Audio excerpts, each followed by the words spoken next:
to our webinar on innovations in chronic healthcare. I'd like to start by acknowledging the traditional custodians of the lands on which we are variously gathered today and pay respects to elders past and present. Today, we're going to have a panel of speakers talking about some reflections on our recent report, Innovations in Care for Chronic Health Conditions. The structure of today is that each of our panelists is going to present for around 10 minutes, and then we're going to follow that up with a facilitated Q&A session. You can use the Q&A function in Zoom to log a question and to view the questions of others, and you can do that throughout the conversation or throughout the presentations, and then we'll come to those questions at the end. If you see a question that you really like, you can also upvote that. I'm not sure how it works, but I think you click the thumbs up or the upvote button below each question. And I should just remind people that the webinar is being recorded for publication in the near future. Now, I'm going to give a couple of quick reflections before I hand over to Stephen King, who is one of the primary authors, along with Richard Spencer, of this particular report. But just to place it in some context, this was quite a different looking piece of work for the Productivity Commission, because normally we get asked by government to go and look at a particular sector or a particular issue, and our job is to get across the detail and sift through the evidence, and ultimately to make policy recommendations to government about how they might be able to fix identified problems. And in this instance, we took a different approach. We thought it would be good to go and look at what people are actually doing on the ground to solve problems themselves and tell their story, the story of those innovations and those on-the-ground trials and initiatives.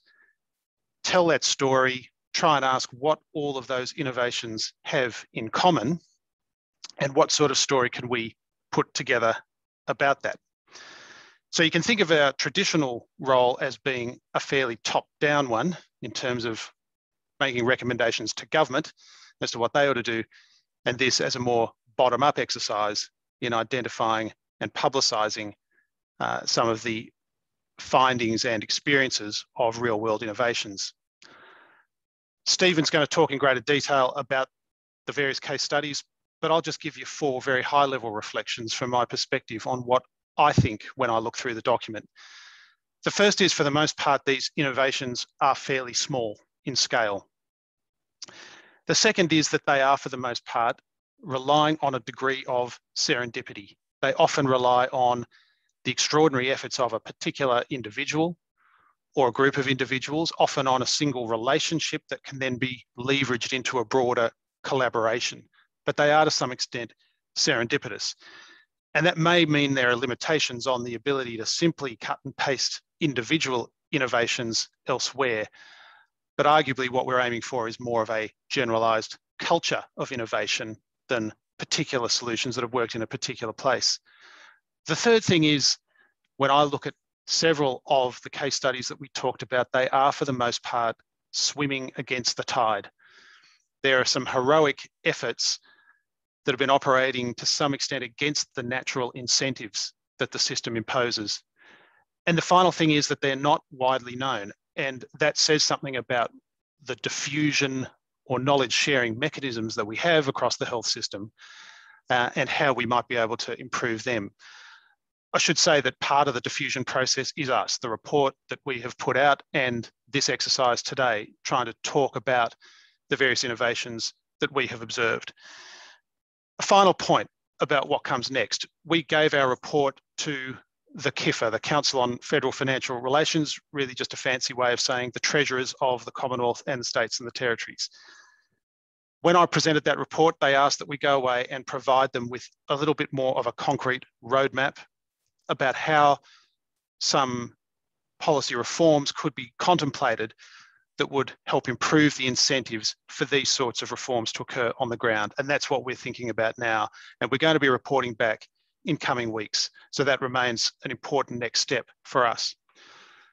So with that, I'd like to hand over to the first speaker today, and that's Stephen King, who, along with Richard Spencer, were the commissioners on this project and the primary author. And Stephen's going to provide us with an overview of the report before we go to our other panelists. Okay, thanks, Michael. Let me just share the screen, which hopefully you have now got these slides up. And if someone can nod their head, if they can see nice innovations in chronic healthcare slide, that'd be great.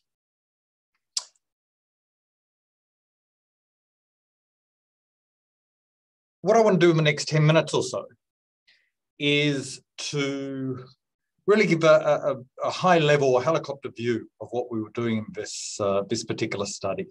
So as Michael mentioned, this case study on innovations in care for chronic health conditions was finalised by the Commission around late March. It was a very different approach, and we talked with lots of people. And in a sense, talking with people was very much the starting point of the project. We talked with consumers, we talked with individual practitioners, we talked with service providers, we talked with government departments, hospitals, primary health networks, academics. Many of you who are listening to this webinar today, I suspect, were part of those conversations. And can I say on behalf of the Commission, thank you, because we would not have been able to do this study without the input and the willingness of so many of you to share your experiences with us. So what's the objective here? We want to find out what innovation is occurring. We want to find out why and how it is occurring. We want to find out what the benefits are from that innovation, and we want to find out what the barriers are from the innovation. So as Michael said, it's very much a bottom-up, quite different to our normal top-down approach. We weren't aiming for any grand recommendations for government here. Rather, we were trying to explore what was going on and why and how to assist it. So the report has 17 case studies in detail, but we make reference to many, many others. First starting point, however, is innovations in care for chronic health conditions. Why do we care about this topic? There's a bit of a paradox in health, not just in Australia, but in many countries around the world.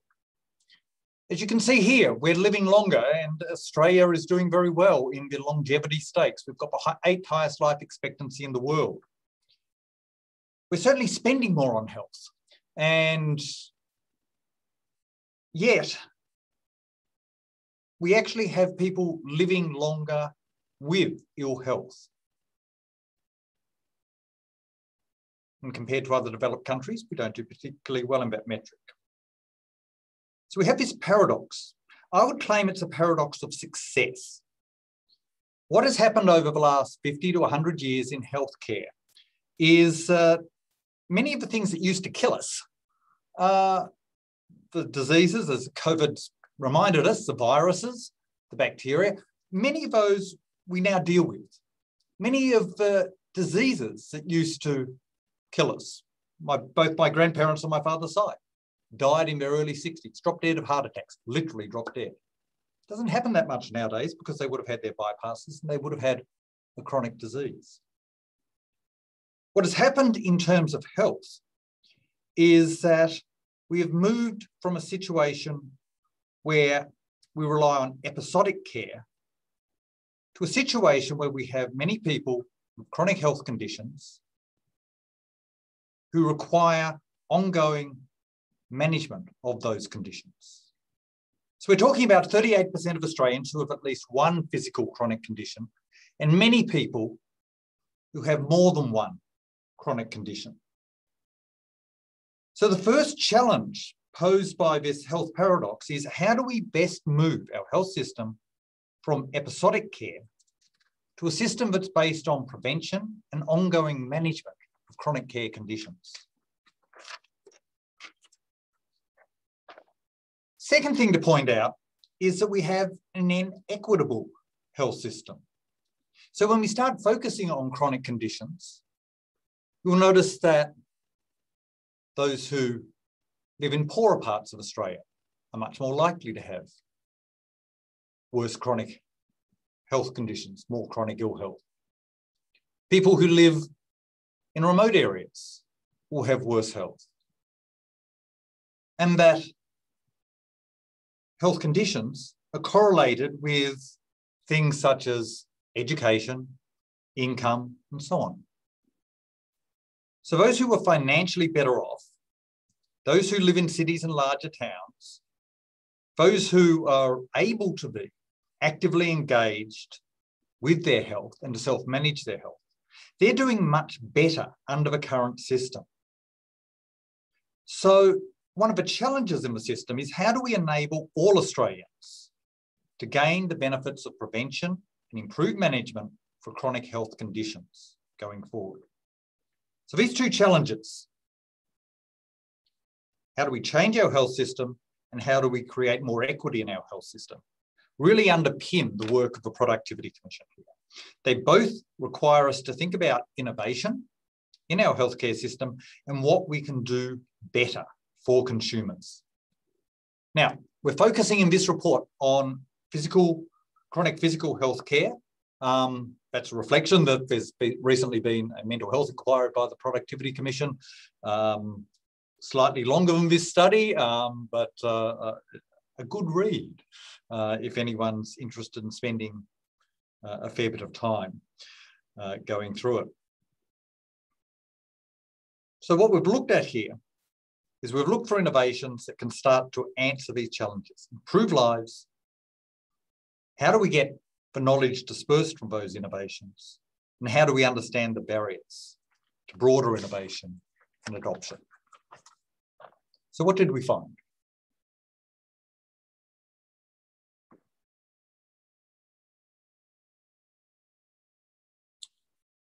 As Michael mentioned, current innovations often depend on small groups of dedicated individuals who are committed to the innovations and supported by local health service executives. And often these individuals are swimming against the tide. It's great when you find these individuals, and you're going to meet a few of them in this webinar. But it leaves you with a bit of a problem with the current health system. We could try and clone the individuals that you're going to meet later on in this webinar. Probably not the best answer. So what we did at the Productivity Commission is we then went and did a deeper dive into trying to understand more about the innovations that we see on the ground, what they are focusing on, and then why aren't they being adopted when they're successful? Why aren't they being adopted more broadly? So most of the successful innovations we looked at cover one or more of the 5 areas that I've got up on the screen. Let me just run through those. So the first one, self-managing chronic conditions. We've seen that when we help people to better manage their own health, then there can be significant benefits for those individuals. So some of the innovations we looked at make it easier for consumers to engage and to manage their own health. These range over a broad spectrum of interventions. Reminders to consumers, making sure that consumers are able to engage with the system in their own language, making sure that the services that the consumers need are readily accessible, making sure that the consumers have the right knowledge to be able to manage their healthcare. Second area is workforce development. Many of the innovations that we came across used innovative workforce practices. For example, clinicians operating to their full range of skills, or in some cases, developing new skills. Bringing non-clinicians in to assist the clinicians, helping where appropriate. For example, people without clinical management, but who could work as guides within the health system, helping individuals to join the services that they need. Sometimes individuals just to chat with the consumers, but in a way where they're also checking up at the same time to see how those consumers are going. Sometimes support for the consumers through lived experience, for example, through peer workers. The third factor, collaboration. One of the things that many of these innovations have in common is that they integrate care. Currently, our health system has silos, but to provide managed care for those with chronic ill health, we often need to work across primary care and hospital care. We also often have to work across healthcare and other services outside health. And we saw that where we got this successful collaboration, it was more than just groups getting together and saying, yeah, let's work together, that sounds good. It involved real commitment, that the successful collaborations had skin in the game by all the parties to that collaboration. The fourth one, effective data and information flows. It's sort of obvious when you think about it. In some ways, so many of our health professionals at the moment, it's sort of like they have one hand tied behind their back when they're trying to help their patients. They need to know who needs what, who has had what, and what should I be looking out for. They're fundamental questions, but often the data and the information isn't there. So many of the innovations that we looked at dealt with that data issue, sometimes at an individual patient level, but sometimes at a cohort or an even broader population level, to be able to help the health professionals have the information that they need to help the consumers. And one of the lessons from our successful innovations that underpins this use of data is ease of use. Data works when it's easy for the relevant clinicians to provide the data, often seamlessly in the background, when the privacy of that data is protected, when consumers and clinicians can be sure that the data is being used appropriately, and then when the clinicians are getting the information they need back in an easily accessible form, whether that's at an aggregate level in terms of the information or even at an individual consumer level. Simply an alert that comes up on their screen, often whilst they're talking with the consumer. Finally, fit-for-purpose funding mechanisms. Many of the innovations that we had depend on funding. Often our system funds activity, so it's not surprising that we get lots of activity. But for management of prevention, and prevention of chronic ill health, it's often preventing or avoiding activity. So we need to change our funding. We need to improve our funding. We need to make sure we have the right incentives through the funding mechanism. So let me finish off. There's a lot of great stuff happening. We were able to capture some of that. The rest of this webinar, you're going to hear a lot of great stuff that is happening. But what is happening out there in terms of healthcare innovation is fragile. It's often tried, but then defunded. It's often never evaluated. The leaders and enablers move on. There's often a fear of failure. And even when something works and continues in one area, the information, the knowledge is often not spread to allow adoption in other areas. So if we want a health system that better manages chronic health conditions, we need to find ways to encourage educated experimentation, find out what works, and encourage broader adoption. Hopefully, the Commission's case study is one part of that. And this webinar is also one part of that, getting that broader adoption. So thanks for listening, and I'll pass back to Michael for the main event. Thank you very much, Stephen. So let me start by introducing all of our panelists, and then we'll hear from each in succession. So firstly, we have with us Dr. Kean-Seng Lim. Those of you who've read our report, which I'm sure is all of you, will remember memorably box 3.1, which talked about collaborative patient-centred homes in Western Sydney. And we have Dr. Kean-Seng Lim today to talk to us. He's a Mt Druitt GP. He is also the former New South Wales president of the AMA, and he'll talk to us about transforming GP practices into patient-centred medical homes. We also have Libby Dunstan, who's the CEO of the Brisbane North PHN, and the Brisbane North PHN also has experience in implementing innovative programs in their local area, and Libby's going to talk to us about sustaining innovation and the importance of collaboration. And finally, we're going to hear from Don Campbell and Keith Stockman, now of Northern Health in Melbourne, formerly of Monash Health.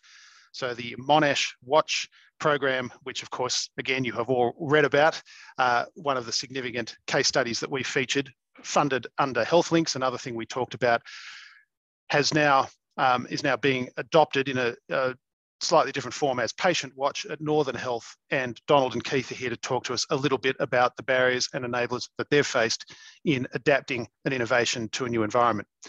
So let me start by inviting Dr. Lim to the stage.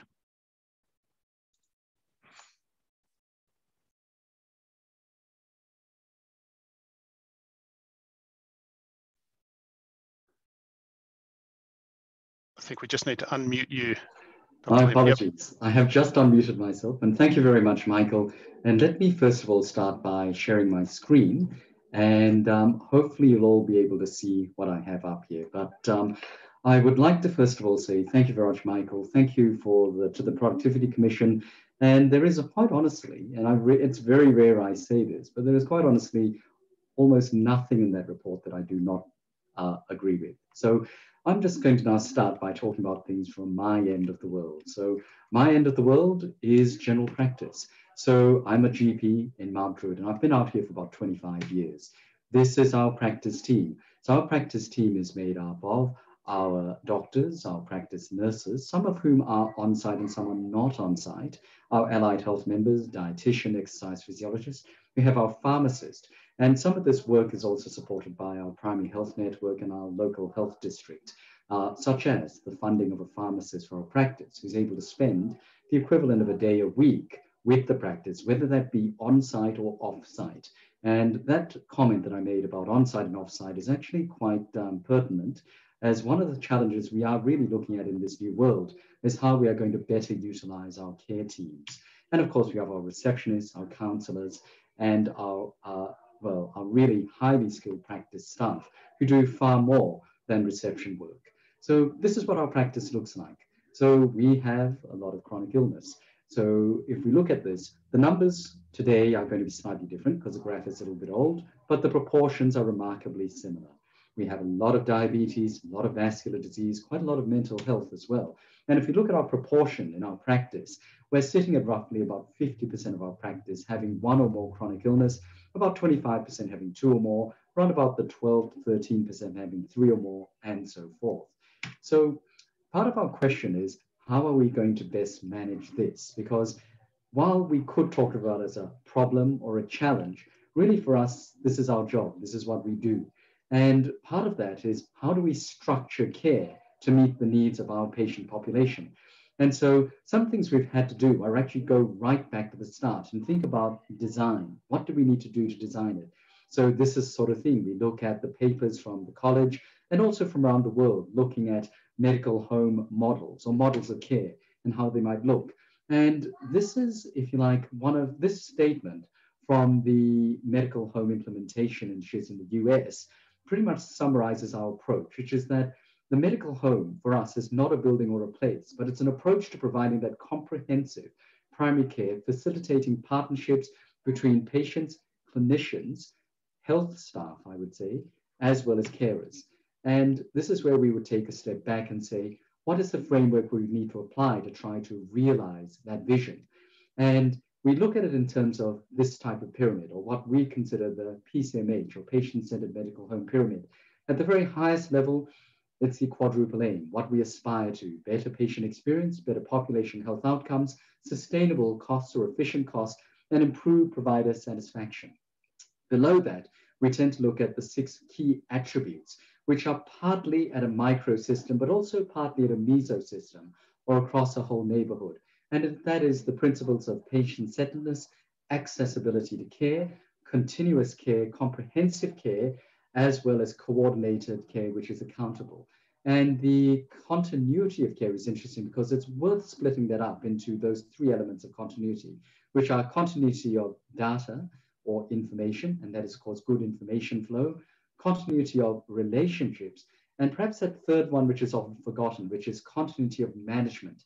And that should be for each patient across all sectors of healthcare that they traverse. And what that brings us down to then are the fundamental framework that we can use to try to realize that vision when we're talking about a microsystem level, which is our practice. And so for that, we've gone back and used the Bodenheimer principles or the 10 building blocks as a framework which helps to guide our strategic plan. So if anyone wants to pause the slide, you can have a look at it, but that was our previous strategic plan, given that we're now moving into a new one this year. But what this means is it allows us to consider how we're going to do things differently, because what needs to be done in many ways doesn't change. It's actually who does it and how it is done that is actually where the innovations occur. Because what needs to be done, if we consider someone who has, well, at the most basic levels, high blood pressure, or someone who has overweight, what needs to be done is pretty much the same as what always needed to be done. We need to provide advice, we need to provide guidance, we need to provide support, whether it be medications or non-pharmacological treatments, whether it be assistance from allied health or others. That's what still needs to be done. Who can do it is now where it gets interesting, because it doesn't all have to be done by those who traditionally have done the job. Dietary advice can be provided by doctors, it can be provided by dietitians, it can be delivered in other ways, in other fora. We can start to use online resources. We can now start to expand what we do. So we can move away from the traditional individual consultations and start to consider use of joint consultations for more complex cases, where we have more than one health provider with a patient at the same time. Or we can flip that and have more than one patient with the provider at the same time, such as small group education sessions or shared medical appointments. And similarly, with shared medical appointments, we can actually have multiple health providers and multiple patients to try to improve things. Just as an interesting thing, we found it takes about 9 hours of intervention to lead to sustainable and sustained weight loss for a patient. And that's not something you can do in your regular one-on-one individual consultations. But through the use of shared medical appointments, you can actually do those 9 hours of intervention, which can lead to that improvement.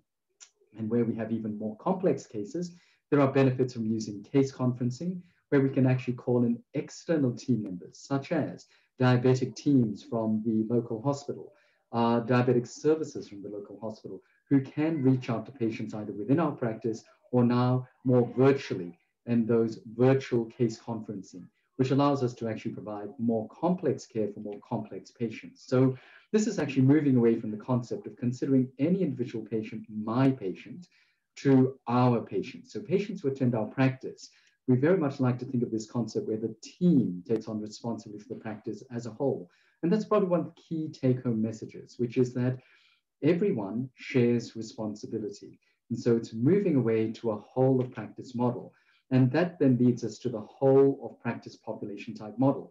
So when we looked at our improvements and we looked at how we mapped that over time, and this is 2013 to 2017, when we're really doing most of the work on this, we started off by just taking small steps, but a lot of those steps are about how we incorporated the whole practice team. Initially, it might be using practice staff, so receptionist, practice manager. How do we clean up our databases, our data, actually get some proper recalls in the system? But then we came to the point we needed to have proper interventions. And that's where we had to really build teamwork with allied health, as well as external team members.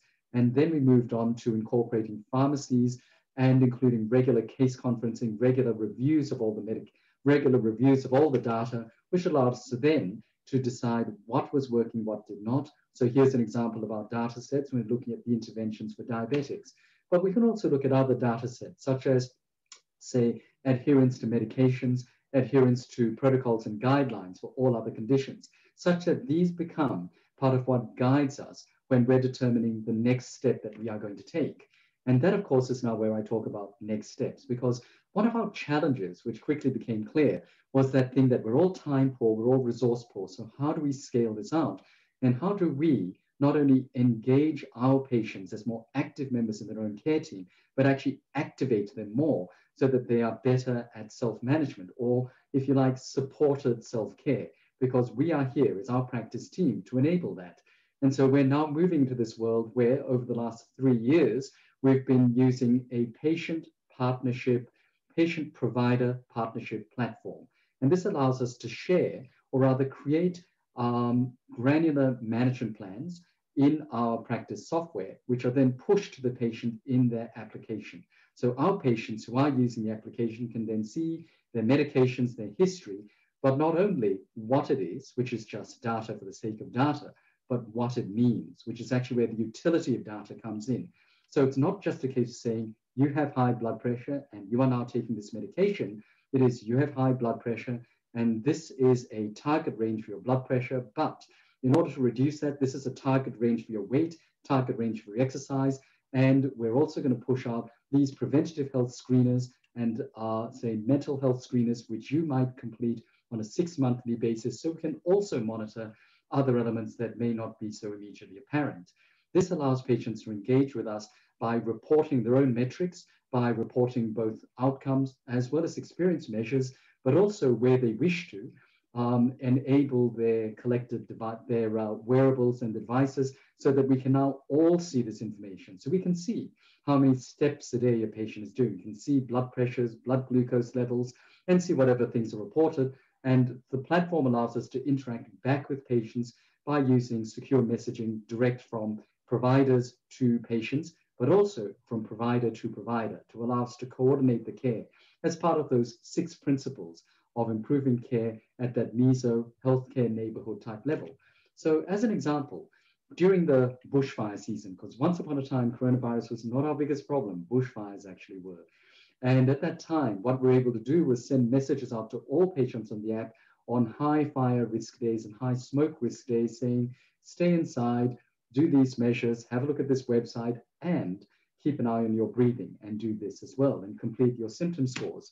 Patients would be able to receive that on their apps, where they would then be able to complete questionnaires in-app and then be informed as to whether the result was better, worse, at the same time as the practice was informed whether our patients were deteriorating or not, which then allowed us to interact with patients, whether it be through secure messaging, video calls, or through traditional phone calls to patients, because many of our patients still use phones.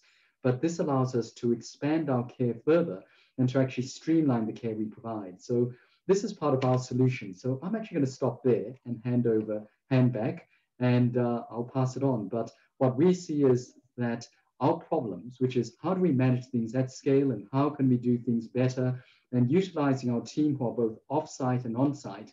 And we see digital as part of our solution for that, but digital is really an enabler. And really at the end of it, it's all about the teams, it's about the people, it's about the workflows and setting up the right systems. Thank you very much. Thank you very much, Dr. Lim. And it's fascinating to reflect on how many of those 5 core elements that Stephen King mentioned, that presentation cut across the data there and information sharing, the empowering of the workforce, and the supporting of people to manage their chronic conditions. I'm going to pass over to Libby now, the CEO of Brisbane North PHN, to tell us a bit about innovations in her local area. Thanks, Michael. So I'm just going to share my screen. Bear with me, hoping that it works. Right, I'm going to start, and unless somebody tells me they can't see the screen, but I think that's going well. So again, I would also just like to take this opportunity to acknowledge the traditional custodians of the land on which we're all meeting today and pay my personal respects to elders past, present and emerging. Like Ken Lim just said, thank you very much for the opportunity to talk a little bit about the Brisbane North PHN experience in supporting innovation in chronic care and chronic health condition management. I'm not really going to spend a lot of time, I think, talking about individual initiatives that we've actually done in Brisbane North PHN, probably talk a little bit more about the how. And I think I've been asked to focus on sustaining and building collaboration, which is something near and dear to Brisbane North PHN's heart. So for those of you that don't know Brisbane North PHN, we're one of 31 PHNs from across the country. We service about 1 million residents across over 4,000 square kilometre radius. So that's Brisbane's northern suburbs. It includes the Moreton Bay Regional Council as well as parts of the Somerset Regional Council. So quite a large catchment, but obviously an urban catchment. So as I said, what I'd like to talk a little bit about is sustaining innovation over time and some of the things that Brisbane North PHN has actually undertaken. And the Commission report provides lots of fantastic examples of innovative approaches from across the country to managing chronic health conditions. So it also does a really great job about talking about some of the barriers that you actually come across when you are trying to be collaborative and to build innovation in your local areas.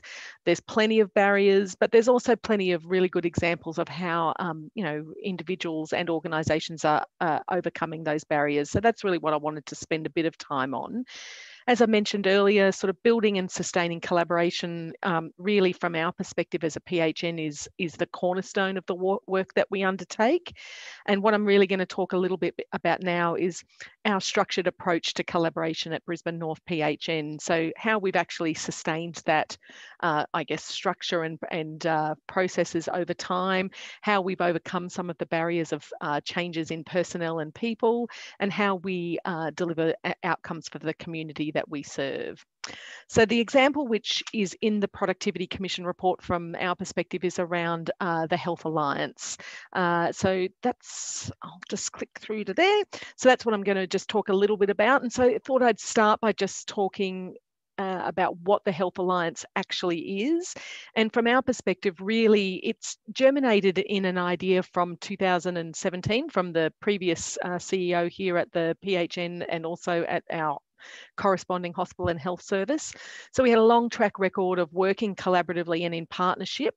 Really the two organisations came together to form the Health Alliance to tackle healthcare problems that actually transcended the mandate of any one organisation to address on their own. So what we sort of, the vision for it was that we recognised that there were a whole lot of problems that we couldn't solve on our own and we couldn't solve using existing approaches. So we needed to think about how we would tackle those collaboratively and doing things a bit differently. So what the Health Alliance actually does from our perspective is it creates a neutral space. The Alliance isn't owned by any one particular organisation, so it's not owned by the PHN or the HHS, but it's a neutral space where we bring different parts of the sector together to identify and discuss common problems and think about what those shared solutions are. So it's really for us about empowering the people working in the sector in our region and thinking about how we do a people-centred system response to those big problems that we face. So how does the Health Alliance work? I guess really fundamentally what it is providing from our perspective is a formal structure and an enabler for collaboration. So some of the focus really for us has been about system coordination and integration. So the Health Alliance actually is the facilitator of those conversations. So really what the Health Alliance undertakes is it looks at specific health challenges. It looks at how it can bring the different parts of the health sector together as equal contributors, building a shared understanding of what the problem actually is from differing perspectives and what solutions we might be able to put in place. So as part of that process and as part of sort of the co-design that we undertake, the Health Alliance then facilitates, recommendations of solutions, thinks about how we can address the problems that we've identified, what impact those solutions might have. And where possible, we obviously jointly commission services. That's a little bit of a longer term goal for us, but at the moment we're probably doing it a bit more like co-commissioning, but in the longer term, thinking about how we would jointly commission services to address our mutually understood needs and solutions. And obviously, as part of any of this is really about reviewing to making sure that we're having the impact that we would like to have. So for us, the Health Alliance fundamentally is about providing a shared platform to progress joint initiatives. I wanted to talk a little bit about the critical success factors from the Health Alliance's perspective, and you can see on this slide that I've outlined sort of 5 areas. So really the philosophy being that whilst, many efforts to create change and deliver better outcomes within different parts of the health system sort of are needed to have a real impact, we need to think about change across the whole patient journey and across multiple stakeholders. So the Health Alliance has 5 sort of elements to it, which we think are the the critical success factors to support that collaboration. So the first one at the top there is around joint governance. So how we've actually established the Health Alliance in Brisbane North is that we have a joint board committee that meets quarterly. So that's a formal subcommittee of the PHN and the HHS board with equal representation and the two chief executives that sit across that. And that really provides, I guess, the opportunity to develop and promulgate a shared vision for what this collaboration is to deliver. I guess subsequent to that, we then also, I guess, bring our executive leadership together. We have a monthly joint operations group. So the shared executives of the two organisations, I guess, then have the responsibility to implement and progress that vision. So we think fundamentally that the joint governance that we actually have really provides fertile ground for, taking us to the next level in terms of collaboration and innovation. And what we're trying to obviously overcome here is a too heavy a reliance on individuals. So by having some structures and processes that actually, bring that collaboration together. The second thing I just wanted to talk a little bit about is the stakeholder engagement and consultation. Again, as a PHN, sort of engagement, co-design, understanding the needs of our community, undertaking an annual health needs assessment, commissioning services to address those needs is fundamental from our perspective. But what we're trying to actually do is, bring some of that together, with our HHS colleagues. We actually undertake a joint annual health needs assessment. We have a joint population health report. We've got joint plans, both in mental health and for care of the older people, and really starting to sort of have those fundamental pillars that drives the collaboration, so that when we actually bring our stakeholders together, we do that collectively wherever possible. It's not owned by any one particular organisation, and we're progressing sort of shared approaches wherever possible. The health system data, I think, has been alluded to in some of the previous presentations. And really, I guess our vision here is for a connected health data system. We're a little bit away from that at the moment, but really we've got some building blocks in place in terms of data sharing, joint planning, jointly identifying needs, things like that. I guess the other thing, the fourth critical success factor from our perspective is the investment and financing element. So the Health Alliance is co-funded by the HHS and PHN. We're equal partners in this, so we are equally invested both financially and through our own particular organisations. I think there's not always new money in the system, so I think the other critical thing around sort of investment and in the opening comments, new funding models and helping to support sort of innovation and collaboration is a barrier, but also an enabler sometimes. But it's not always easy to attract additional funding. So fundamentally, what we're looking for is how we leverage off the investment that is in the system, or new announcements, or things like that, to enable achievement of shared goals. Obviously, our eventual vision around the Health Alliance is for regional commissioning, and so really we're on a continuum in that sort of capacity at the moment, thinking about how we actually share commissioning approaches. And then I guess finally just wanted to touch on the staffing arrangements. The Health Alliance is jointly funded by both organisations, and we have an independent staffing team that reports to both chief executives. It's a small, agile team that acts really as a facilitator for engagement across both organisations and progression of some of the key priorities that the joint boards have identified for the Health Alliance. I'm not actually going to spend a lot of time talking about the areas of focus that the Health Alliance is actually currently undertaking. I think the point was really more to talk about how we're sustaining, putting structures in place to sustain innovation over time. But really, I've put three areas of focus up on the screen just for, to give you a flavour of some of the work that we're actually undertaking. So the first area of focus is really the Your Care Closer initiative, and fundamental to that is really bringing primary and secondary care providers together to develop and support models of care that reduce demand on hospital facilities and deliver care closer to people's home. At the moment, it has three fundamental elements. So specialist advice lines for general practice, better uptake of hospital in the home, and GPs with special interest. The second area of focus from the Health Alliance's perspective has been around improving outcomes for children, and really what we've been doing there collaboratively, not only with our HHS being Metro North, but with Children's Health Queensland, is to redesign pathways for kids that are born in the Caboolture region, which is in the northern end of our catchment. And we've been really successful in developing a new pathway for antenatal and postnatal care, increasing continuity of midwifery care, transitioning to child health, connections to the family GP. And really, this is a proof of concept. There hasn't been additional funding. This is actually using the resources that were already available in a better care pathway for kids and their families. And the third one just there is really around place-based shared care. So looking at, again, how we think about new models of care between acute hospitals and the primary care sector, leveraging off our track record of collaboration, thinking about how we do things differently.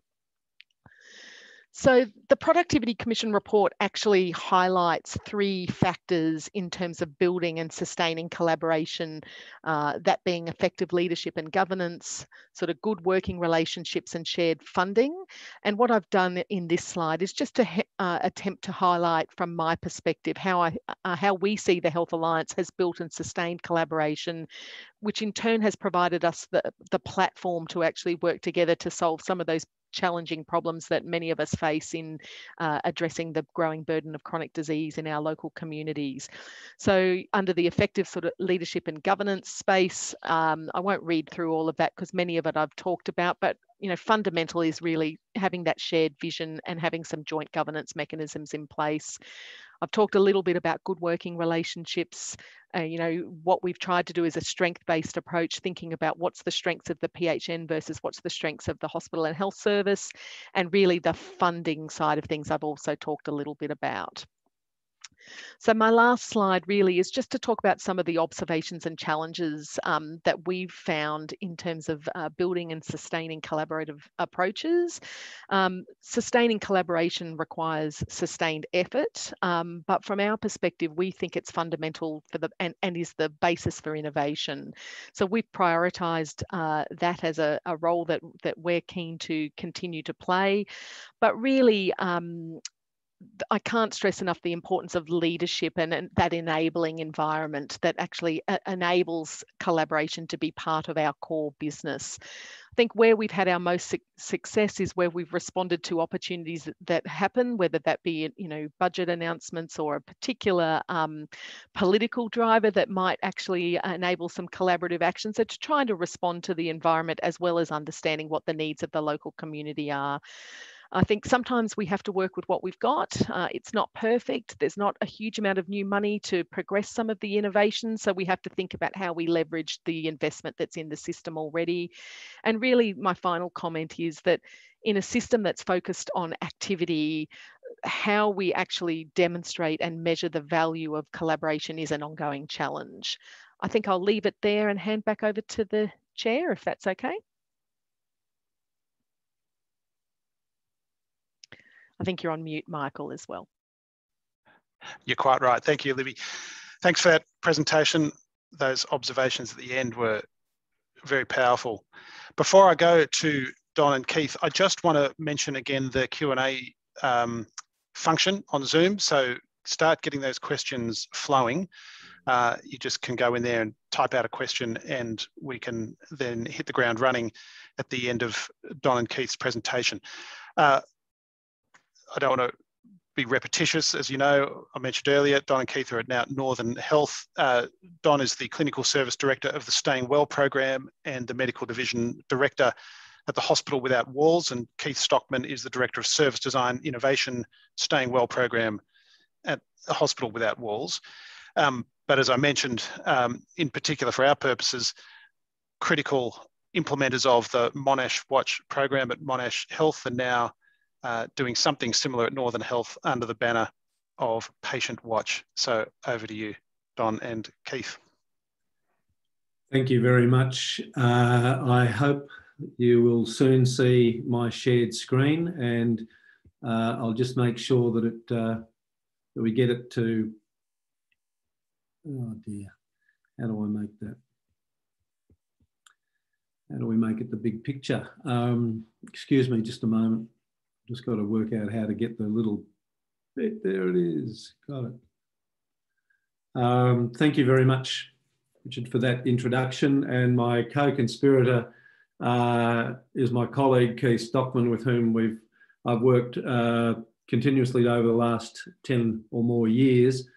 And we've been working together on this initiative since November 2015 at Monash as Monash Watch, and subsequently here as Patient Watch, a more generic name that we think will travel a bit better.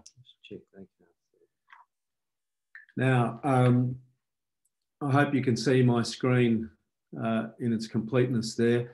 Just to say that we want to give some thanks. Executive leadership, we've heard about the importance of executive leadership. Without executive leadership, you are in real strife, and the leadership needs to be committed, not just involved. And the difference between the two is the difference between bacon and eggs. When you talk involvement, the chicken is involved. You talk commitment, the pig is committed. I also want to name the people at the Department of Human Services. So Rosa Rocker, Denise Ferrier and Tanya Seawards, incredible support for us. Carmel Martin, who's a GP based predominantly in Brisbane.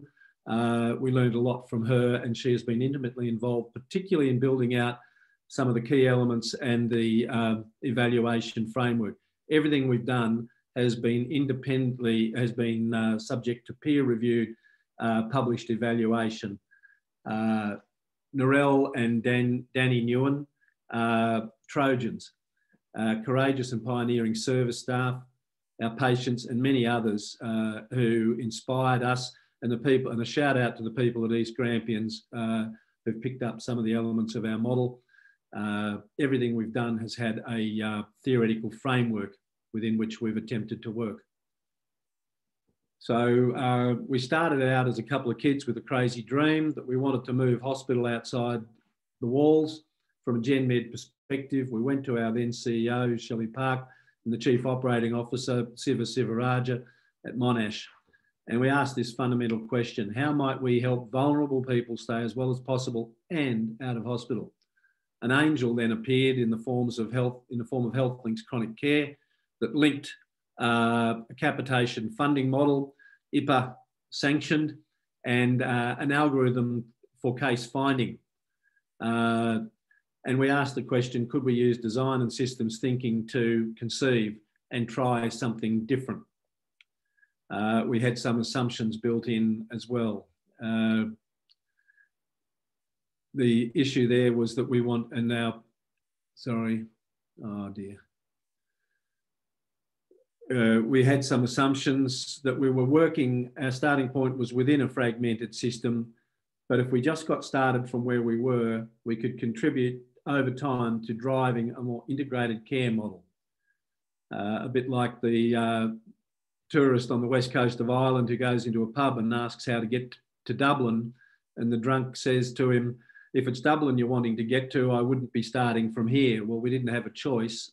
We just had to get started. Here's the model, and that circle reads in an anti-clockwise direction, but it starts with the relationship between the professional neighbour, which is our telecare guide, and that is a person who has no healthcare background, and they're checking in using a self-rated health check questionnaire with the patient and their carer. And this is we record the information in the decision support system, and when it triggers alerts based on the narrative and any events, we engage the coach. The health coach is a person with nursing, allied health background, and they're empowered. Their job description is fix it. And in order to be effective in responding, they have to be both reactive and anticipatory, and have access to the requisite variety of services that's needed to do the needful. And that's a powerful set of relationships there. And there's backup, of course. Their model, grossly simplified, is built on keeping an eye on vulnerable patients at home, and we had these teams linked to a geographical area, borrowing from the work of Jos de Blok and the Buurtzorg community nursing organisation in the Netherlands, of self-managing teams who are coached without hierarchical management. And the risks, the cycle there, this virtuous cycle of a risk-driven cycle time for interaction and a positive user experience to build trust. The key metric really needs to be trust and getting to know this person in their environment. I'll move on to the next slide. Now, what did we learn? We need an executive leader willing to take calculated risks and a long-term view. Clinical collaboratives matter, and the department led this clinical collaborative for the Health Links initiative. Algorithmic case finding is a good thing, particularly in those vulnerable cohorts that we link the funding, the finding, and the focus. We had a very strong user experience design and systems thinking capability built into this. And we're really looking at complex systems where these trained lay people to collect self-rated health information for the clinicians works. It sure as heck made some of those clinicians very, very nervous. They didn't like it. They were uncomfortable. And this is built on the principle of genuine listening and encouragement. And a word from the Indigenous language group centred around Daly Waters in the Northern Territory, the Diri. Deep listening with quiet contemplation in order to build community. That's the fundamental role of that person. This is the person in the village, the neighbour with their elbows over the front gate, keeping an eye on vulnerable people close to home. One of the things we learned after we'd been going for a while, and we've got these in the wrong order, but first up, we learned that these people had features in common. They had lost purpose and connection. They were experiencing pain, somatic pain, existential pain, pressure in the form of depression and anxiety, and they used traditional means, pills, potions, and booze to manage their pain. This all needed to be dealt with as a hamburger with the lot. Otherwise, you're sending them to 4 different services. After we'd got to know these people, what we found was that many of them have a prior history of abuse. What sort? Any sort. From emotional trauma and neglect, being a refugee, being tortured, being sexually abused, being physically abused. And what we really are learning our way into is a trauma-informed practice model of care. The health coaches have to be trusted to make high leverage, common sense decisions and micro investments that we trust and track. Where to from here? Build on what works using algorithms, and we want to build that out and take advantage of information, not from administrative data systems, but to incorporate information from general practice. Capitation funding. We have never been able to really make this work, by the way. The capitation funding model is meant to identify a total budget. We've only got to play with very small amounts of money. The trouble with the budget is that it comes out of our gross budget. And if you think about the resistance to change, for example, in a community health service, you might have $100 million capex.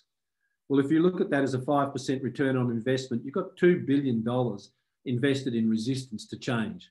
So we really need to work out how we carve out funding. The monitoring systems and structured listening, that's an area for exploration. Where do you start? You start with whatever the vulnerable person wants to focus on now. And this has to complement the diagnose and treat, the mechanistic medicalisation of healthcare. So we need the medical and the social given equal prominence, and maybe the social takes greater prominence. We're looking at the impact on hospital resource use, expanding the responses to health decline so they can be done effectively using the machine learning approaches, and building out real alternatives to ED and wards, because every road leads to the ED at the moment. We've got to leverage the digital transformation seen in other sectors and have to deepen the integration of patient watch with our own services and those of external partners. We want to avoid pilot, puddle and perish, and you can put something else in there if you like. And the challenge isn't going to go away, and we have to be more flexible around how we pivot. How hard is it to change environments? What's it been like moving from place A to place B? Well, the system is optimised in response to the existing constraints, so context matters. We've had to be respectful of those who are already in place doing a really good job. You don't have the luxury of saying, oh, these people fill in whatever you like. And I think the change journey begins with seeing possibility. You can't see what you can't describe, and therefore you can't change. Collectively, we need to learn a new language together so we can describe what we see differently, and we can create something new together. So I'd like to finish by thanking the Productivity Commission on behalf of Keith and myself for this opportunity. You can't believe how grateful we are to you for the incredibly reasoned, kind and calm assessment you've made of our work, and to see it in the context of the work of others. So thank you very much for this opportunity. I'll finish there. Oh, Keith wants to add a couple of words. Add a couple of words to the end. Thanks, Don. One of the things that was very important to us, and I suspect Narelle's online, was we wanted to start designing what we were doing here from a patient experience perspective. So we learnt the world of design and tried to apply that. And I think that was quite a successful side of what we did. We went out and we talked to patients, and we got a sense of the different personas that we were trying to work with. By the way, the people working with these algorithms, is usually only 2 or 3 of them in any GP practice. So it sort of makes sense for a health service to be helping the GPs with these very difficult small number of patients. I'll stop there because we're out of time, I think. Well, don't let that stop you, Keith. If you've got a couple more things to say, feel free. But we may be able to revisit them in the Q&A. We haven't got any questions as yet, but can I start by thanking all of our panelists? And I'm sure the questions are going to come. In fact, they are starting to come in. I'm going to take the chair's prerogative and ask the first. Libby, you talked a bit about the advantage that comes from a history of working together, particularly where you've got a existing relationship between PHNs and the local health, the local hospital network or similar. What advice would you give to PHNs in areas where they don't necessarily have that strong pre-existing relationship? How do you make a start? You talked about using the context and the importance of striking when a particular policy priority comes along or something like that. But are there other thoughts that you would have that would be advice to others? Thanks, Michael. Always love getting the first question, but I think it's a good question. I mean, really, when I reflect on this organisation, it has been around in its various forms since back in the divisions of general practice days. So has a long history with many different people, I guess, in leadership roles, not only at the PHN, but also at the what we call the HHS in Queensland. So, I think when I think about collaboration, really, what I say to my team anyway is it's just about consistency. It's about doing what you say you're going to do and sort of, following through. Don't promise something that you can't sort of deliver on. But I think taking it to that next level in terms of joint collaboratively working, I think that whole thing about having a shared vision of why are we working together? What are we trying to achieve together? Why is it better to work together to achieve what we're potentially trying to achieve? And I think at the end of the day, what's common between ourselves and, in our case, our local hospital and health service, is that we are trying to deliver the best quality healthcare for the community that we serve. We've got a shared boundary. It's a one-to-one boundary between the PHN and the HHS. I'd have to say that probably makes it a lot easier than some of the other PHNs who either have multiple hospital and health services or perhaps not even shared boundaries. So I think when you've got some of those enabling factors, it's really just about persistence, I guess, shared vision across both organisations and bringing it back to what matters, which is making a difference to the community that we serve. Thanks, Libby. I've got a question posed by Hannah that is, I think, relevant to all of the panellists because it goes to funding. Kean-Seng, in your presentation, as I said, you talked about pretty much 4 out of the 5 themes that we talked about, but funding was probably the last one, and I did find myself asking, how are you managing to use the MBS model to do all that you're doing in terms of the shared consults, the group meetings, the app, and that sort of thing? And Hannah's asked the question, if a model of care requires more intensive primary services than can be adequately reimbursed with the MBS item, how do you deal with that? And I think the same thing goes a bit for Don and Keith. You talked about the challenges of capitation funding, but I thought I'd pose to you as a supplementary, without health links, would you have even made a start with Monash Watch? But I think for all panelists, if you could reflect on Hannah's question about funding and the barrier that might create. Well, I mean, I'm happy to kick off first then, Michael. I think Hannah's pretty much hit it right on the head. And the problem is this one, which we have in our system of the asymmetric benefits realization, which basically means if you do a better job in general practice, the benefits actually do not accrue to general practice. So if I reduce hospitalizations, the benefit accrues somewhere else in the system. And it's the same situation that Libby, of course, alluded to when she was referring to that model. So, which is that partnership between LHDs and PHNs, or LHNs, whichever part of Australia you're in. But it is a very real issue. So one of the problems, and there's multiple layers to Hannah's question. So the first one is, what do we do with existing funding? And existing funding, or what I call item number directed care, is a problem because item number directed care only directs you in the care which you get reimbursed for. So it's part of moving away from that concept, which someone had alluded to in terms of healthcare homes, and that it tried to move away from that concept. However, I think the reality is that we are going to have to live with what we have. This is not moving in the near future. So part of that question then is, do we have to look at funding at a meso level rather than a micro level? And that's actually what I think we've got to do. So I think that I'm going to approach my response after that sort of waffle there from a micro and a meso level. So the micro level, which is at the practice level, we actually seriously don't think about the funding that way. We say that the funding we get for care plans, for chronic disease management, case conferencing, that is the funding that we get.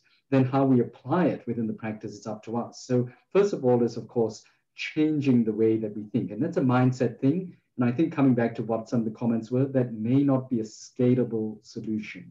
That is something which is done at a practice level and which with relationships and with groups. So what is probably needed to be done is more at that collaborative commissioning level, which is whether it be commissioning by PHNs, but it's a regional level thing, where that is that there probably does need to be a way we look at how funding works. So within our practice, there are examples of that. Our pharmacist is actually funded through funding which is primarily really coming from the LHD. The integrated care nurse who assists us with our practice, who's probably assists us with the equivalent of 0.1 to 0.2 a week, is also funded by the LHD. But these are additional resources that we can leverage off and that we can use. And again, if this has a benefit to the system in terms of reduced hospitalization, reduced total cost of care, and improved patient experience, then we would see that to be a benefit. So I think it's about how can we more cleverly use what is existing, but also we have to try to, try to mobilize resources from other sectors where there might be a benefit.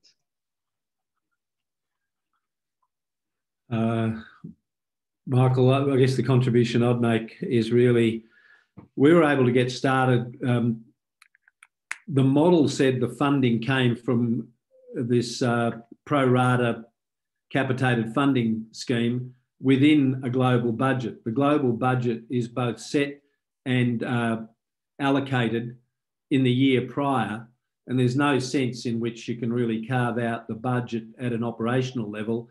To do that at an operational level, our CEO needed to take that out of growth funding and to allocate it in that way, because otherwise you're setting yourself up for a massive internal fight about assets, resource redistribution. I think creating those macro level incentives and recognising the realities of asymmetric benefit realisation really requires courageous and inspired leadership. And the really big one would be if that was collaborative across sectors. And at the moment, I can't see that there's much incentive for that. And my colleague Keith here has said, it really depends on the uniqueness of the partnership between a PHN CEO and a health service CEO, and alignment of their thinking around how they would work together. So it's very, very fluky. And as is executive sponsorship, even for us to work, you know, you're one phone call from the minister to the CEO away from losing your CEO for them to be taken off somewhere else. And it's Groundhog Day. The whole system relearns how to work together. Thank you. Yeah, go Libby. Yep. Sorry, Michael. Yeah, I think, you know, if I was just going to add to that a little bit as well, I mean, I think what Hannah's done is kind of, you know, nailed the big hairy question that faces, you know, as a PHN CEO every day. There's not to say that there is not money in the system. It's just I think as Donald was saying, the macro incentives, the state Commonwealth divide, how that funding comes to various parties really doesn't always enable it being directed perhaps to, you know, to the best effect in a particular local community. So if I reflect on our learnings, I think that the easy part has been working together, you know, identifying shared needs, thinking about what the evidence says, how we would make an impact. The really difficult part is to change the way the system values and funds that sort of innovation to realize those benefits. So what we've tended to do then is, rather than to think, well, we fundamentally want to change the care of older people in our catchment, is we think, well, what are the elements of that? What funding do we have available? It's kind of what Kean-Seng was saying, you know, what bits of it can we bite off? How do we incrementally do change, rather than perhaps the big bang sort of approach that new funding might actually enable of you? So stepwise approaches, persistence, and really, you know, I guess a continued discussion about how do we actually get more flexibility in the funding that is available in the system. And, you know, we obviously fundamentally believe that the vision for us, you know, with our HHS would be to regionally commission that to actually meet the needs of the population that we're serving. But it's a long way to go. Michael, I might just add a little bit on health links, if I may. Yeah. First of all, it's important that, to note that the DHS in Victoria did that as a pilot exercise. So it was an experiment, and it stimulated conversations at just about every health service in Victoria in one way or another. So I think it was a really important way of getting a conversation going about these groups of people that probably wasn't happening prior to that. It also has had an enormous number of lessons pour out of it in terms of the challenges of shifting from an activity-based model to a capitated funding model. But I think those lessons are learnt, and the question now is where do we go from here? And maybe blended funding models, as is mentioned in your report, is an interesting area to explore. Some of the health services initially were concerned that they may lose money and didn't jump in. Others felt that they might do okay out of it. So, but I think I could say that probably we wouldn't have got off the ground financially, and maybe even driving us forward and having the clinical collaborative that was sitting alongside the development of health links was super important. It created a network of discussion across the health services and within. Yeah, thanks very much for that.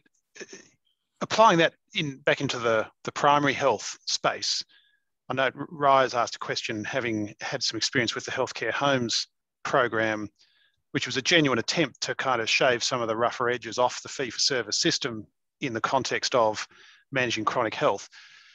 And the question there was, how do you avoid reinventing the wheel? So we try things out. There's always a risk. You learn quite a lot. as you say, in relation to health links in the acute space, how do you avoid throwing the baby out with the bathwater and making sure that we're making kind of continual improvement rather than starting from scratch each time? What are some of the perceptions of the panel on that? Well, I'm happy to start again from the primary care space, given that we are one of the healthcare homes practices and we are about to start going through that process. So for all the things that we get, the healthcare homes, I would strike me, one of the key learnings from it is about how to work together. And the funding was actually not that big a part of it, thankfully. That's the good news about the healthcare homes and why the impact is going to be less. But in terms of how we're going to not keep reinventing the wheel, we really do need a longer term strategy for not just primary care, but all of care. And in fact, thinking of care, not just in terms of primary sector and acute sector, but actually in terms of all of care. And I do note some of the comments in the questions as well about how we really have to think about it from the first 1,000 days of life for all children and actually start to identify risks and identify those gaps that we have not identified in the first place. And to do that, that does require, one, that more integrated system, but two, it actually requires a more strategic approach, but it requires some guidance, some teaching, some learning. So from a primary care perspective, so I'll leave others talk about the others. From a primary care perspective, what is needed is there does need to be some of that guidance, stopping the chopping and changing of programs which come and go. So that probably realistically is going to need to have a meso level organization. So logically, that's going to be PHNs while guiding a transformation. But the transformation process is not a quick one. If we look at data from the US, I mean, the best I've seen is Oregon in 3 years. So 3 years to get something done in Oregon. And most other places about 7 years. So we've probably got to be looking at realistic timeframes. There also needs to be a realization that there has to be an investment up front in order to stimulate that change. And then there needs to be guidance on that change. And it does have to be, as keeps coming up, that iterative approach measured at every step, but of course, bringing everyone else along the way. And of course, the last bit of that, which is probably this one is, and the reason why I keep talking regional, is that benefit accrual is regional. Largely, it is regional, and needs are going to be regional as well. And if we talk about how we're going to have resources to intervene in, say, families at risk, a lot of that is also going to be how do we mobilize regional resources. Hence my call for regional funding and that sort of regional pooled funding concepts or blended funding concepts. And I'm talking about blending at all levels is probably one of the fundamentals to truly integrated and coordinated care. So, Michael, I think Kean-Seng's answered that really well. Perhaps the only thing I'd just, draw out of what he said there as well is, I think, what we really need is, we talked about a vision, at a regional level for what we're achieving through collaboration and working together. But I think at a national level, we've obviously got the 10-year primary healthcare plan that is under development, and really have high hopes that will be aspirational and provide that I guess vision for what we're actually trying to achieve, because Kean-Seng's exactly right. This sort of transformational change is not going to happen overnight. It is incremental. Obviously will take time, but we kind of have to have that common viewpoint that we're working towards in order to start that journey, and also to learn from what has gone before us as well. So that's probably just the other bit I would highlight from what you said, Kean-Seng. Could I just add in the metaphor, if you like, healthcare as a commons draws on the work of Elinor Ostrom, who won a Nobel, or the equivalent of the Nobel Prize for economics. No doubt bedside reading at the Productivity Commission in 2009. But the concept of healthcare as a commons, and one place that we went for inspiration very early on our journey, a place called Rethink Health, and the principles of collective impact. We used that to write our report, recommendations for improving health services in the Latrobe Valley. But I really would emphasise it is regional, it's got to be collaborative, and it's got to be integrated. So regional, integrated, collaborative healthcare, rich healthcare. Is an absolute fundamental. And how do you share the governance? I love the word a health alliance, draws me to alliance contracting. and the need to bring together both health and social care. These have got to be brought together, because otherwise every road leads to the ED. The ED is the sanctuary. The church was the sanctuary in the Middle Ages. ED is sanctuary at the beginning of the 21st century. You come into ED with chest pain, you're going to get run through the algorithm. So you know, we've got to build out those social services and integrate them, and to target the vulnerable groups who are always at the back of the queue. Thanks a lot. Yeah, it's a great point, and I'm a big fan of Eleanor Ostrom. I'm going to slip in two questions. The first was specific to Kean-Seng, which is how easy, how scalable is the app and the patient provider partnership that you talked about in your presentation. This is a question from Sam, and then we'll go to Lisa Wood's question, which has been upvoted, so it's the people's choice. But quickly on the platform. Okay, so I suppose my response, I'll try to cover a bit of both actually, because the way I see it is, well, more than the way I see it, I think the reality of things is that where things happen, so the operational level of things is the microsystem. And the microsystem is where care takes place, where interactions take place, where trust is built between providers and patients and carers, and of course, where those relationships need to be built between different providers in the system.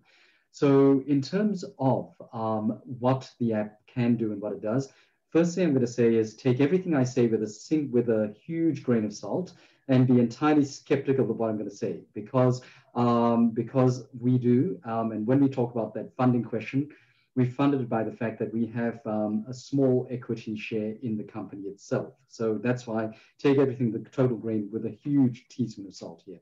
But in terms of how it works, it is a system or data integration system, which means it can pull data from different systems, whether we be talking Cerner, whether we be talking medical director, best practice, whatever. And it then aggregates it in a cloud format, which can then be read by other users in the system. So is it scalable? Yes, it is. Is it able to be used by providers to provider securely? Yes, it can. Works very well for coordinating care. Provider to patient depends on two things. It depends on either the patient having the literacy to use the app themselves, or, interesting enough, patients' carers or patients' care navigators being able to use it. So is it scalable in that sense? Yes, it is. But I also say that I'm also very wary of the digital divide and increasing inequity if we start to rely on that. So I see it as an adjunct. So oddly enough, I don't see software as a solution. I see it as an enabler. The solution is actually the system, the workforce, the workflows, and those partnerships. Software can help to make it more efficient, enable it, but it is not the solution in its own right. And so in terms of how, and I'll just go to Lisa's question about how we then use that trauma and how trauma does underlie things, absolutely. I'm in Mt Druitt. This is a thing we see all the time. The question is, how do we then mobilize the resources and be able to apply it? Two things. One, we have to identify the problem in the first place. We're not very good at doing that proactive identification. So this is where having that sort of outreach and asynchronous care, which platforms allow us, does help. We can also translate that to use of web portals and things where patients actually, when they log in, answer questionnaires.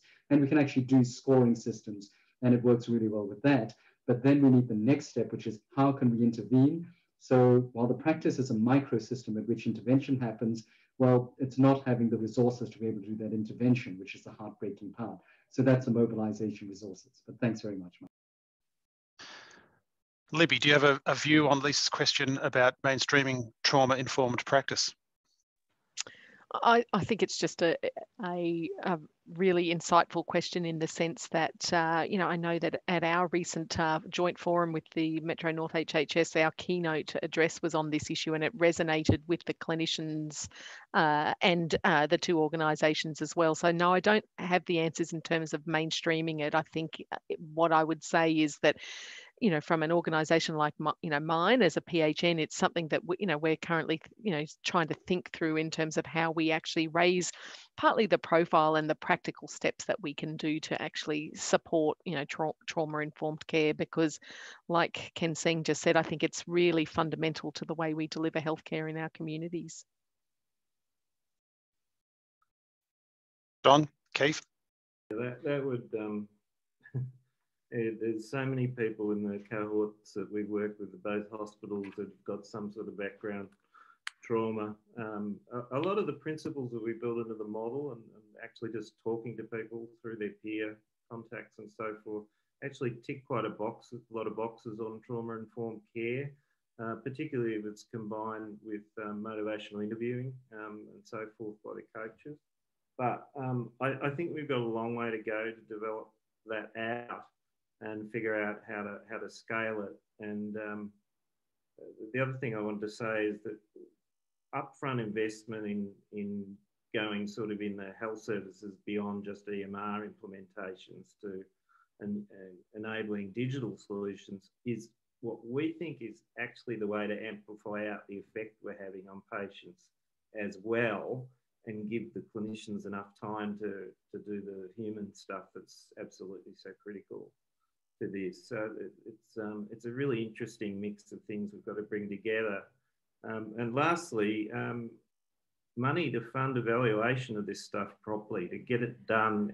Some of these interventions are very hard to evaluate.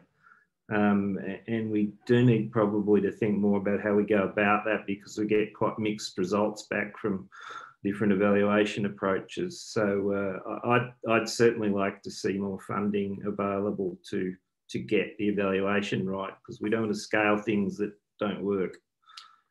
Yeah, the evaluation is critical. I'd point you to the ICIC, International Collaboration for Integrated Care, and the European Union's done a lot of work around evaluation tools, and you can look them up. Look for Selfie 2020, but don't leave a space between the word selfie and 2020.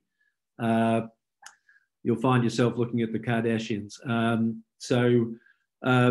Workshops to support clinicians to learn their way into trauma-informed practice, I think would be very useful, because once you've had your eyes open, this stuff is absolutely everywhere, particularly in those vulnerable groups of high users, the frequent attenders to ED, the frequent admitters, the heart sink patients, so-called, that Kean-Seng will know well, and I'm sure he supports at his practice in an amazing way. So the really engaging and empathic practices attract these sorts of people, and they'll have more than their ones and twos, but they're heavy users of the health system, and we can do so much better. I can't imagine how good it would be to be surrounded where we are now with practices that are all thinking like Ken's practice. That would transform our network of relationships, and that's what we have to do. Yeah. Stephen, I might just finish with you on Lisa's question, given your authorship of, or partial authorship of, the mental health inquiry at the PC.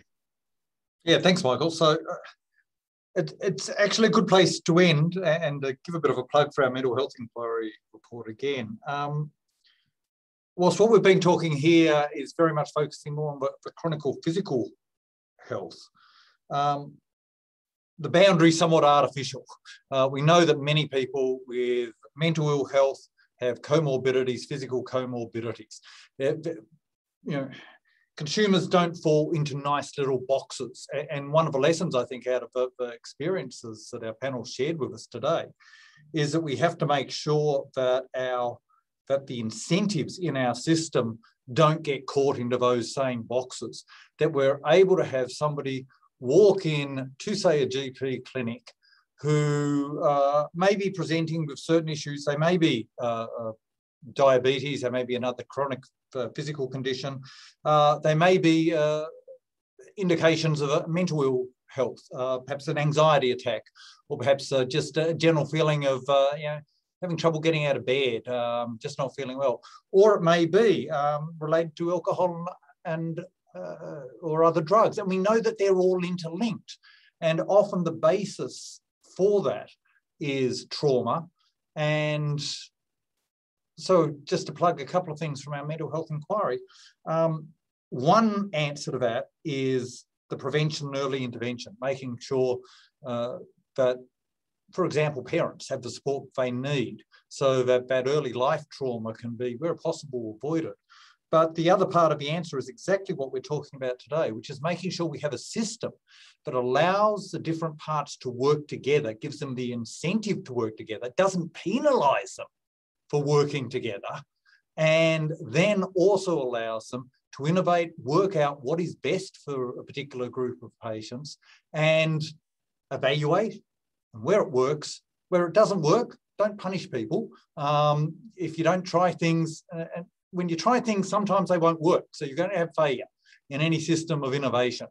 But where they work out that they work, and then make sure that the incentives are there to spread those good practices. And I think that's sort of the underlying message, I guess, I take away from today.